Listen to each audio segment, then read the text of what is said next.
Hey guys, I just wanted to share a quick video on this Ford Taurus X that I fixed, doing an update on the transfer case. What an awesome car. I don't know if this is even a car, an SUV or a station wagon or what, but anyway, if you look where I came into after fixing this vehicle, I'm impressed with this vehicle. We just had a snowstorm in here in Saskatchewan, and a lot of cars were stuck, especially with this kind of clearance on the road.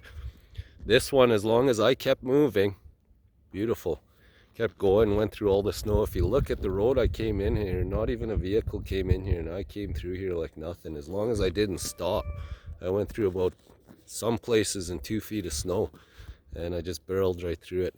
You cannot stop though.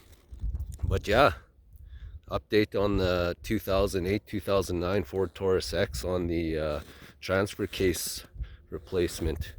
Worked out fine. Everything worked out perfectly. Runs great. I'm impressed. Beautiful Ford Taurus X transfer case replacement. Thanks for watching. Like and subscribe.